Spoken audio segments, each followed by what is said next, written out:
खिलते बलगम क्या है, ठीक है, इसके बारे में आज डिटेल पढ़ेंगे।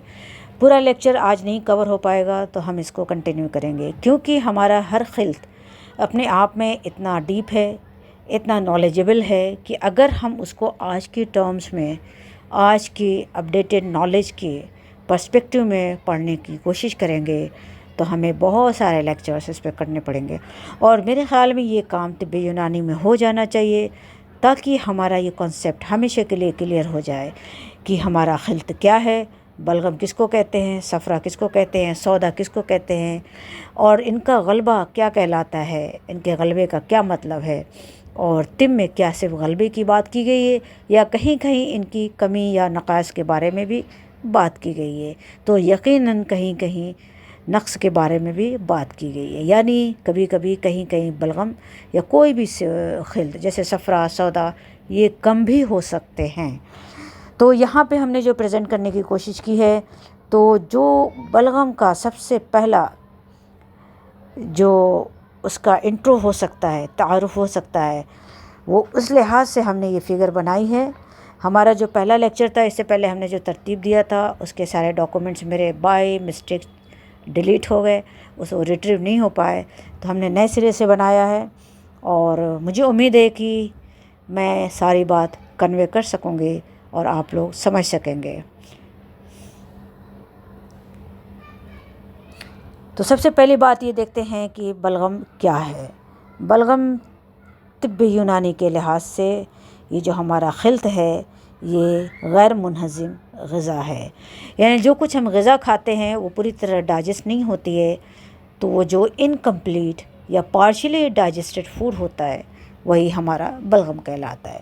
इससे पहले हमने पढ़ा था कि हमारा जो डाइजेशन है वो मुंह से शुरू होकर के हमारे फूड पाइप से होते हुए हमारे स्टमक और फिर इंटेस्टाइन से गुज़र के वो दो हिस्सों में तकसीम हो जाता है। एक काइल की शक्ल में जो बहुत ही फाइन, थिन, कहीं ट्रांसपेरेंट और कहीं मिल्की अपीयरेंस में, दो हिस्सों में तकसीम होकर जो फाइन और मिल्की अपीयरेंस में होता है या बिल्कुल कभी कहीं कहीं बिल्कुल ट्रांसपेरेंट होता है, ये हमारे लिम्फेटिक चैनल में चला जाता है और जिस्म के मुख्तलिफ़ हिस्सों को ख़ुद ये न्यूट्रिशन प्रोवाइड करता है और कहीं कहीं ये उसका पार्ट भी बनता है जो हमारे बॉडी में फुजलात की शक्ल में जमा होते हैं या बैक प्रेशर में या बैक फ्लो में एक्यूमुलेट होते हैं। जबकि इसका दूसरा हिस्सा जो हमारे पोर्टल सिस्टम के ज़रिए हमारे लीवर में जाता है, फिर वो खून बनता है और खून बन के पूरे जिस्म को सप्लाई करता है। तो हम देखते हैं यहाँ पे कि बलगम क्या है। As phlegm is a waste of the premature blood, इसको वेस्ट भी कह सकते हैं, प्री मैच्योर ब्लड। इससे पहले हमने पढ़ा था कि सिर्फ खून ही एक ऐसा हमारा खिलत है जो हमारा ट्रू नरिशमेंट प्रोवाइड करता है। तीन हैं वो फजलात हैं, फाजिल हैं, लेकिन उसमें जो बलगम है ये just pre requisite of the blood है, यानी ये उसका स्टोर्ड फॉर्म है। हम ये कह सकते हैं ये स्टोर्ड एनर्जी है जो ह्यूमन बॉडी में मौजूद होती है, ये बाद में कन्वर्ट हो जाती है एज़ पर द रिक्वायरमेंट। जबकि सफ़रा और सौदा ये beyond the status of the blood हैं। तो वही ही बात जो तिब के हवाले से कहेगी, जस्ट उसी का ये ट्रांसलेशन है। In other sense it is सब metabolize foods which still remains in a state of not fully digested, while asfar and aswad are beyond status of the blood, okay, over matured होते हैं, ये gone through the complete process of the metabolism in the human body, ठीक है। तो ये कहलाते हैं और ये वेस्ट की शक्ल में इनका फिर जो एंड रिज़ल्ट होता है जस्ट द वेस्ट होता है, जिसको हमारी बॉडी से एलिमिनेट होना चाहिए। किताबुल उम्दा फ़ी जराहत में जहाँ खिलत का ज़िक्र किया है, वहाँ खिलत के तवस्सुस से उन्होंने बहुत खूबसूरत दो स्टेटमेंट दिए हैं, बहुत ही साइंटिफिक और बहुत ही जामे, प्रिसाइज, कंसाइज। तो खिलत का कॉन्सेप्ट हम छोड़ देते हैं क्योंकि हमने पहले पढ़ लिया है। यहाँ बलगम का जो कॉन्सेप्ट है पूरे खिलत में, पूरे अखलात में ह्यूमन बॉडी के, वो क्या वैल्यू रखता है उसके बारे में ये लिखा हुआ है कि flame holds as much value among the fluid of the body as water does among the elements, यानी कि बलगम की वैल्यू हमारे जिस्म में तमाम अखलात के दरमियान इतनी ही है जैसे कि एलिमेंट्स में पानी की है। तो हम समझ सकते हैं कि बलगम की वैल्यू को इससे अच्छा डिफ़ाइन नहीं किया जा सकता। मेरे ख़्याल में ये समझ में आ गया होगा। और उसको फिगर की शक्ल में हमने बिल्कुल क्लासिकल वे में इस तरह से प्रेजेंट करने की कोशिश की है। तो चलिए देखते हैं पहले मोटे मोटे तौर पे कि बलगम की टाइप्स कितनी हैं, क्या अक़साम जिस्म में बनती है, और ये कैसे एबनॉर्मल फॉर्म में कन्वर्ट होता है और क्यों कर होता है, और इनके क्या क्या नाम मुतय्यन किए गए हैं, और कौन कौन सी चीज़ इसके अंदर मिक्स होती है, कितने रेशियो में होती है, और फिर वो क्या कॉज करते हैं, कौन सी डिज़ीज़ कंडीशन पैदा करते हैं, और उससे फिर कौन सी डिज़ीज़ जिस्म में पैदा हो सकती है। तो सबसे पहले हम देखते हैं कि बलगम जो हमारा है ये 2 अक़साम में बट जाता है, डिवाइड हो जाता है। पहला हमारा तबई है, दूसरा हमारा गैर तबई है। तबई के ज़िम्न में जो है कि सबसे पहली बात जो है कि ये सफ़ेद होता है, ठीक है। इसीलिए हमने इसमें ये सफ़ेद वाला पोर्शन लगाया है ताकि उसकी पहली आइडेंटिटी नज़र में आ जाए, निगाह में आ जाए कि ये सफ़ेद होता है। दूसरी आइडेंटिटी ये है कि ये गाढ़ा होता है। तीसरी बात ये है कि बेबू होता है, यानी इसमें कोई बू नहीं होती। जो नॉर्मल है उसकी बात कर रहे हैं हम, अब नॉर्मल की बात नहीं कर रहे हैं। मीठा होता है, जायक़े में मीठा होता है। तो मैं यहाँ बता दूँ कि अतिब्बा का मतलब मीठे से ये बिल्कुल नहीं होता कि उसके अंदर मीठापन होता है। मीठे का मतलब ये भी होता है कि उसमें कोई टेस्ट कड़वा या कसैला नहीं है। तो इट मीन्स कि it is also called sweet और मीठा, ठीक है। बिल्कुल नहीं होता कि इसमें स्वीटनेस होती है, मतलब ये बिटरनेस नहीं होती, इसके अंदर सॉल्ट का टेस्ट नहीं होता, लेकिन ये जो है उसको मीठा कह सकते हैं। तिब की ज़बान में अक्सर जगह जहाँ डिस्क्रिप्शन आता है यहाँ पे मीठा का लफ्ज़ वही होता है। जैसे हम पढ़ते हैं कि इंदा जो शीरी, जैसे हम पढ़ते हैं चिरायता शीरी, हालांकि वो शीरी नहीं होते। ठीक इसी तरह यहाँ पे भी ये कॉन्सेप्ट मौजूद है। काबिल तग़ज़िया होता है, यानी ये हमारा स्टोर्ड एनर्जी होता है, जिस्म का ये स्टोर्ड एनर्जी के तौर पे काम करता है, ठीक है। अब हम देखते हैं इसकी एबनॉर्मल फॉर्म या गैर तबई अक़साम। गैर तबई अक़साम ये बड़े मेजर तौर पे कैटेगराइज्ड किया गया है कि ये अलिफ हम कैटेगरी बना सकते हैं कि जायक़े के एतबार से, यानी इनका जो जायक़ा है उस एतबार से इसके अंदर चेंजेस आ सकते हैं।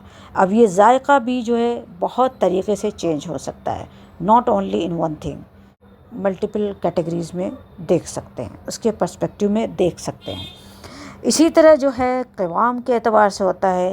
क़वाम पतला हो सकता है, थिक हो सकता है, कम थिक है, एकदम पतला है या थोड़ा सा है।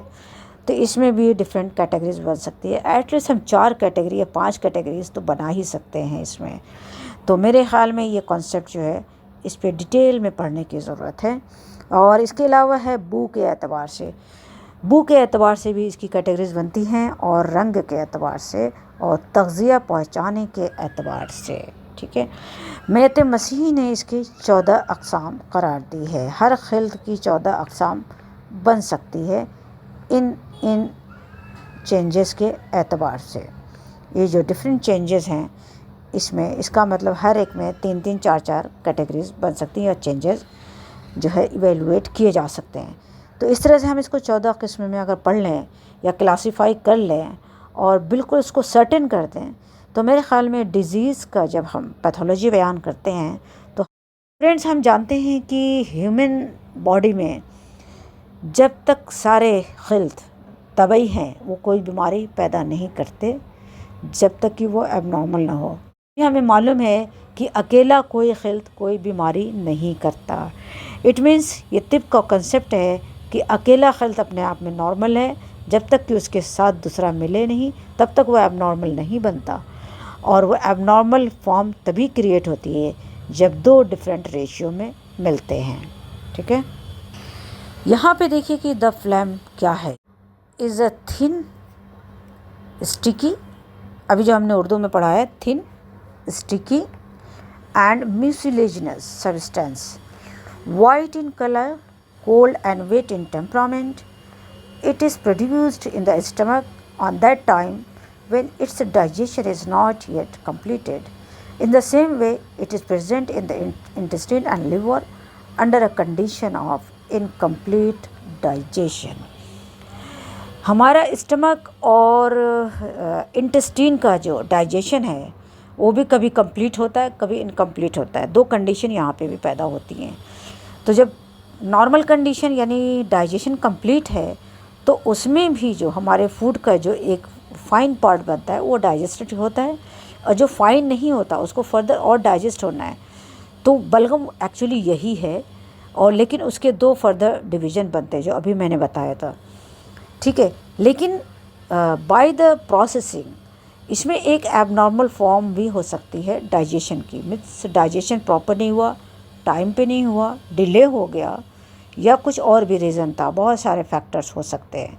तो जब ये डाइजेशन इनकम्प्लीट होता है ना, नॉर्मल नहीं रहता, एबनॉर्मल हो जाता है, तो उस सूरत में भी बलगम पैदा होता है।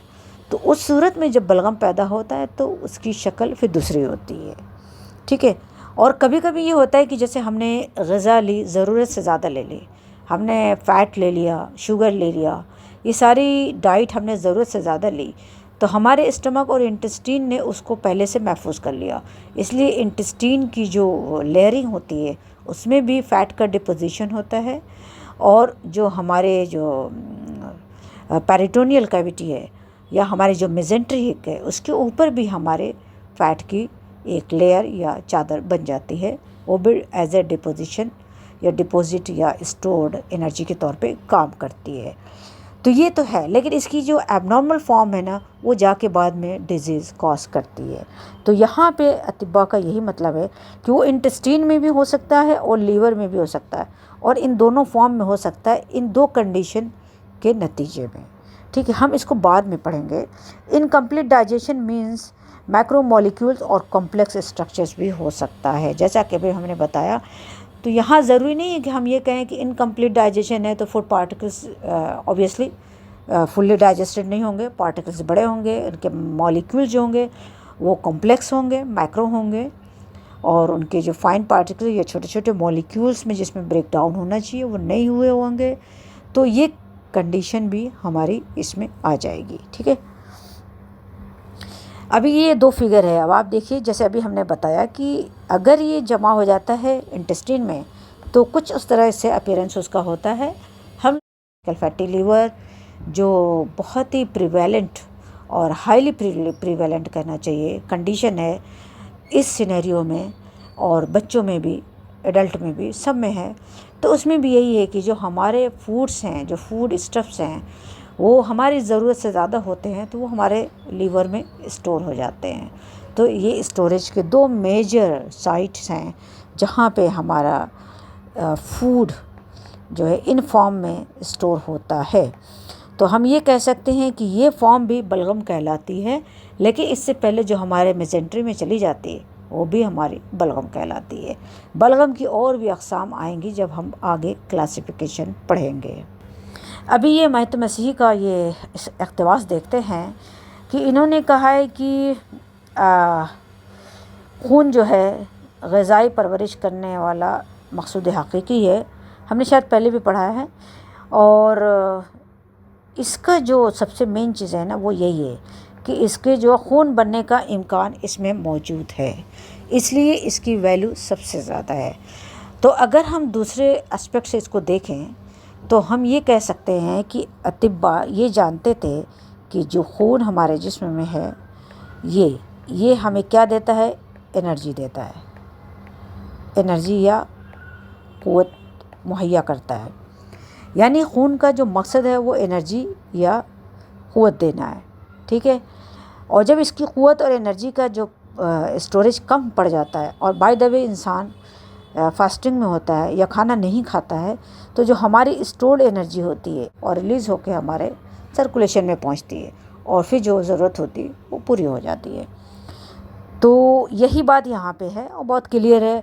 मेरे ख़्याल में हम लोग जो बायोकेमिस्ट्री पढ़ते हैं उसमें ये सारे चीज़ें बहुत स्टेप बाय स्टेप अगर हम उसको गौर से इसे कोरिलेट करें तो ये कोरिलेट हो जाता है ईज़िली, ठीक है। इतना ये कॉम्प्लिकेटेड नहीं है, बहुत आसान है। अब ये देखिए कितनी खूबसूरत बातें हैं तिब में, कहीं कहीं इतनी बेहतरीन बातें होती हैं कि अब ये लिखा है कि flame by the power is blood. अगर उसकी क़ुव्वत या पावर के एतबार से देखा जाए बलगम को, तो पावर के एतबार से वो ब्लड है, यानी ब्लड हमें तवानाई या एनर्जी प्रोवाइड करते हैं, तो ये भी सोर्स ऑफ एनर्जी है। दूसरी चीज़ ये कह रहा है कि but by the potential as a nutritionist, ठीक है। तो ये हमारा बॉडी को न्यूट्रिशन का सप्लायर है या नरिशमेंट करना इसका मेन काम है।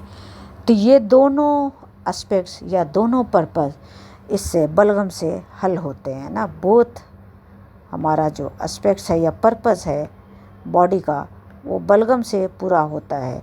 इस लिहाज से इसकी बहुत वैल्यू है।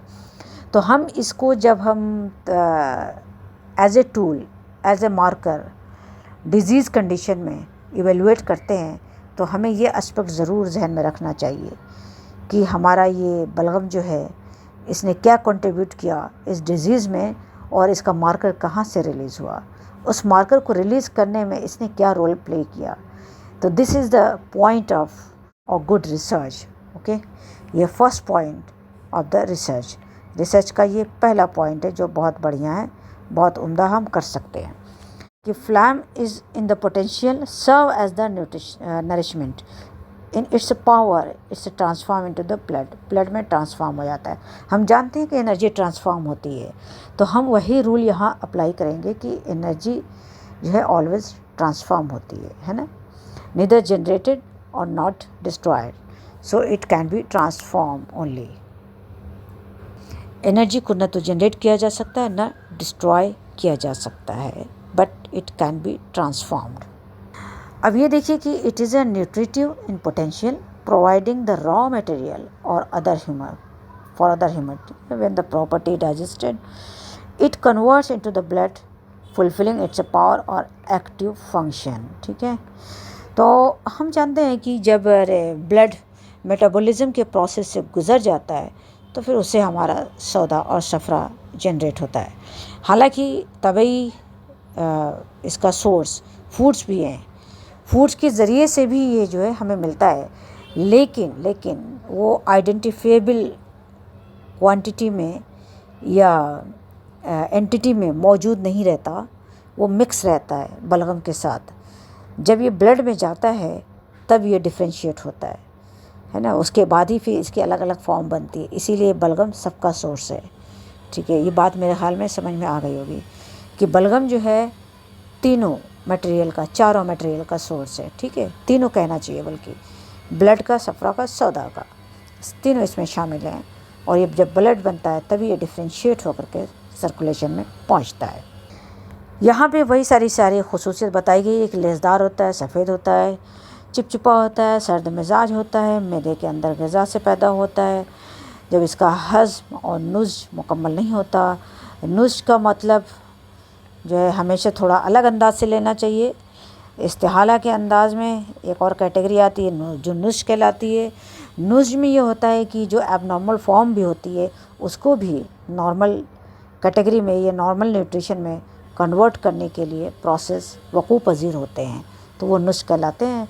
जबकि हज़्म का मतलब होता है कि सिर्फ फूड है उसको डाइजेस्ट करके न्यूट्रिशन में कन्वर्ट करना होता है। तो इसलिए यहाँ दोनों लफ्ज़ इस्तेमाल हुआ है, इस बात को जहन में रखना ज़रूरी है, नुज़्म एंड हज़्म। ठीक है, कई लोगों ने दोनों मानी को एक साथ इस्तेमाल किया है, लेकिन इसमें थोड़ा सा फ़र्क है। और बाकी इसकी सारी क्वालिटीज़ जो अभी हमने बयान कर दिया। तीसरी बात यहाँ से थोड़ा सा अलग होती है कि जब वो रगों में पड़ा रहता है, ठीक है, तो हरारत गरीज़ी उस पर काम करती है हमारी और फिर उसको कन्वर्ट करती है। ये हमारे मेटाबॉलिज्म का थर्ड, किसी ने फोर्थ कहा है, तो हम इसको थर्ड और फोर्थ दोनों कंसेप्ट कंसीडर कर सकते हैं। ठीक है, अगर हम डिफ्रेंशिएट नहीं करें वास्कुलेचर को और इंटरस्टिशियल या इंट्रासेलुलर और इंटरसेलुलर मेटाबॉलिज्म को अगर हम डिफ्रेंशिएट नहीं करते हैं, तो हम इसको इसी में वेसल्स के ज़िम्न में थर्ड और फोर्थ दोनों को रख सकते हैं। ठीक है, यहाँ ये कहा गया कि जब रगों में ज़्यादा दिन तक पड़ा रहता है या देर तक पड़ा रहता है तो हरारत गरीज़िया और हाज़मा यानी क़ुव्वत हाज़मा जो है वो भी उस पर काम करती हैं और वो फिर ग़िज़ा में तब्दील हो जाती है। दर हकीकत वो ग़िज़ा की ऐसी शक्ल है जो मुकम्मल तौर पे हज़म नहीं हो सकी, और चूँकि ये मुकम्मल तौर पे हज़म नहीं हुई है, वेसल्स में भी है, यानी कि वेसल्स में भी कुछ ना कुछ फॉर्म तो रहती है, जैसे म्यूकोजल लाइनिंग है और लाइनिंग, दो लाइनिंग के बीच का जो स्ट्रक्चर होता है, या ख़ुद हमारे ब्लड के अंदर भी मौजूद है, जैसे हम लिपिड पढ़ते हैं, कोलेस्ट्रॉल पढ़ते हैं, ठीक है। तो ये कह रहे हैं कि इसलिए ये चूँकि हर जगह मौजूद है, इसलिए इसके लिए कोई स्पेसिफिक एक बर्तन या एक ऑर्गन नहीं बनाया गया कि हम कहें कि ये एक ऑर्गन है और ये इसका वेस्ट जहाँ जाके वहाँ कलेक्ट हो रहा है और वहाँ से हम इवैक्यूएट आउट कर सकते हैं ईज़िली। तो ये इस ज़माने में ये बात बड़ी इम्पॉर्टेंट है। जब हम मुंजिज मुसिल देते हैं बलगम का, तो वहाँ भी ये कॉन्सेप्ट बड़ा काम आएगा ये समझने के लिए कि हम मुंजिज मुसिल बलगम का क्यों देते हैं, ठीक है, और उसकी वैल्यू सबसे ज़्यादा परगेशन में और इसके थ्रू जीआईटी के थ्रू सबसे ज़्यादा क्यों है। मेरे ख़्याल में ये बात समझ में आ गई होगी। और जबकि सौदा और सफ़रा के लिए हम उसके लिए दूसरा रास्ता भी इख्तियार कर लेते हैं, ठीक है।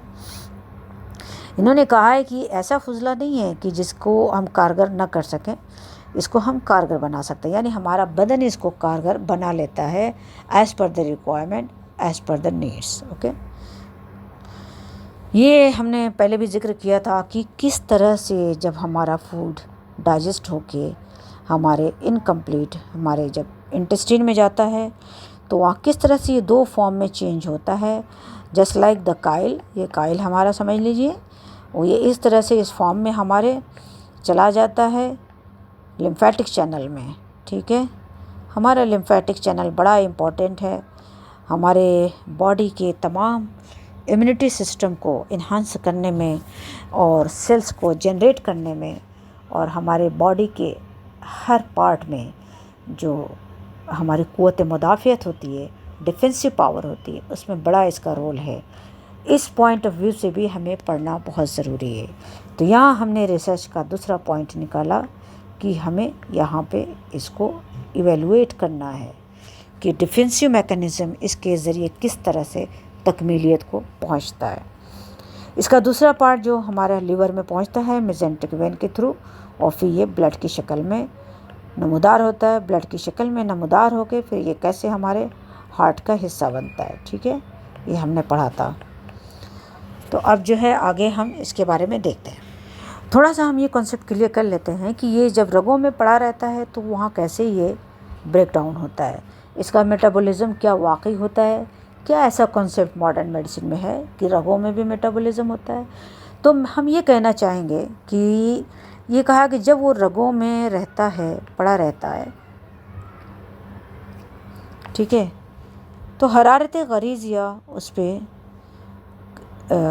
काम करती है और उसकी हरारत से, यानी जो हमारा जो भी एंजाइम का प्रोसेस है, हम जानते हैं कि एंजाइम का प्रोसेस इसीलिए अंजाम पाता है, वक़ूअ पज़ीर होता है कि वो एनर्जी जनरेट करता है या वो हीट प्रोड्यूस करता है, ठीक है।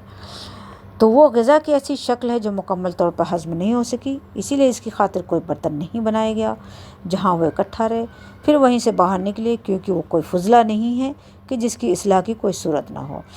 तो ये जो हमने यहाँ दिखाने की कोशिश की है कि हमारे उरूक में मौजूद रहता है, मैक्रोमोलिक्यूल की शक्ल में भी हो सकता है। जाहिर सी बात है सारे हमारे जो लिपिड हैं वो मैक्रोमोलिक्यूल्स ही होते हैं, और भी हो सकता है फॉर्म हो कॉम्प्लेक्स मॉलिक्यूल की शक्ल में, जो हमारे सेल्स में जब पहुंचते हैं या इंटरसेलुलर स्पेस में पहुंचते हैं तो वहाँ जो है मेटाबॉलिज्म होता है। फिर वो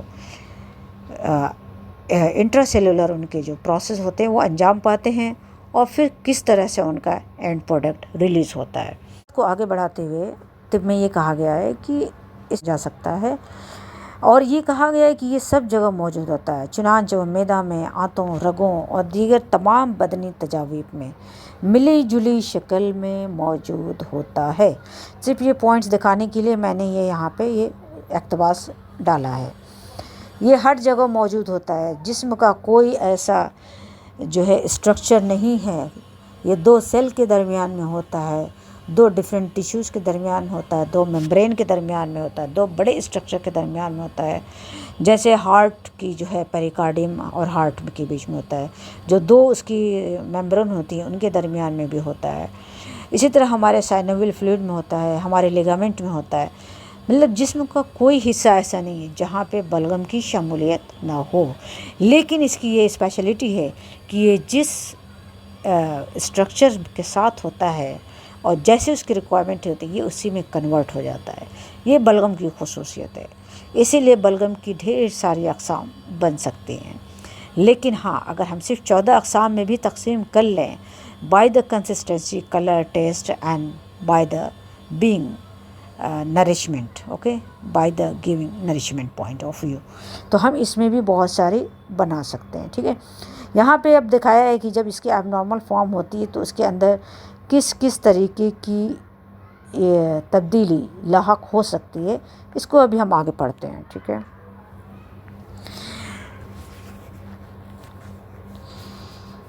ये हमारा जैसे है ना, ये अभी इसका जिक्र करेंगे कि ये जो है, ये बलगम जो है जिस्म के हर स्ट्रक्चर में, हर पार्ट में, हर पोर्शन में मौजूद रहता है। तमाम तजावीफ़ में, तमाम आलात ग़िज़ा में इसकी मौजूदगी हर जगह शामिल है, यहाँ तक कि 2 सेल के दरमियान में भी। अभी इसका बयान करते हैं। ये पोर्शन जो हम देख रहे हैं ना कि ये इनके एबनॉर्मल कंडीशन कैसे डेवलप होती है, तो ये एबनॉर्मल कंडीशन का जिक्र अभी हम बाद में करेंगे। ठीक है, अभी आगे करते हैं। पहले हम इन चीज़ों को देख लेते हैं। हमारा जो मेन मकसद था वो यही दिखाना था कि ये जो मिली जुली शक्ल में मौजूद होता है हर जगह, ये मिली जुली शक्ल को हाईलाइट करना था। ये जिस्म के हर हिस्से में, हर पार्ट में, हर सेल के दरमियान में, हर 2 उज़्व के दरमियान में मौजूद रहते हैं। बलगम की ये खुसूसियत है कि ये जहाँ कहीं भी मौजूद रहते हैं ये उसी शक्ल में तब्दील हो जाते, उसी कंसिस्टेंसी में, कलर में, और उसी के लिहाज से उसकी फॉर्म को ये चेंज कर लेते हैं अपनी, और उसका हिस्सा बन जाते हैं। तो ये इसकी स्पेशलिटी है बलगम की कि 10 phlegm exist throughout the body in a micro molecules और द कॉम्प्लेक्स मॉलिक्यूल्स। ठीक है, it is commonly identifiable in 3 major places. Primary location 3 major places इसके हैं जहाँ इसको हम बहुत ब्रॉडली और बड़े लेवल पे आइडेंटिफाई कर सकते हैं। जैसे फॉर एग्जांपल स्टमक और इंटेस्टिन में, जैसे अभी हमने ये वाला देखा था, ये इंटेस्टिन में इस तरीके से होते हैं, इसी तरह स्टमक में भी हमारे मौजूद रहता है। ठीक है, और इसके अलावा ये है कि ये लीवर में, लीवर का भी अभी हमने देख लिया था मौजूद होता है, और ब्लड वेसल्स में हमारे कोलेस्ट्रॉल की शक्ल में, लिपिड की शक्ल में मौजूद होता है। ये बात बड़ी अहम है कि हमारा स्टमक जो होता है ये जब डाइजेस्ट करता है तो जब ये लीवर इसको इंटेस्टाइन को भेजता है तो जो कुछ ज़्यादा होता है ना हमारी इंटेस्टाइन भी स्टोर कर लेती है, लेकिन ये अपनी कंसिस्टेंसी के एतबार से और अपनी ज़रूरत के एतबार से और कैपेसिटी के एतबार से ये स्टोर करती है, और कुछ जो डाइजेस्ट होके हमारे काइम में पहुंच जाता है वो हमारे लीवर को पहुंचता है, फिर लीवर में जाकर स्टोर होता है। अब ये बात हो रही थी बलगम की कि जैसे वो हर जगह मौजूद होता है, यहाँ तक कि आँख में भी हमारा विट्रियस और एक्वस जो होता है फ्लूइड, ये यहाँ भी मौजूद होता है। हमारे ब्रेन का जो एक एक ये पार्ट है, हिस्सा है, जो इसके लोब्स हैं, इसके दरमियान में भी मौजूद होता है। यहाँ तक कि 2 न्यूरॉन के दरमियान में भी जो स्ट्रक्चर की कनेक्टिविटी है वो थ्रू बलगम के मौजूद या वजूद में आती है।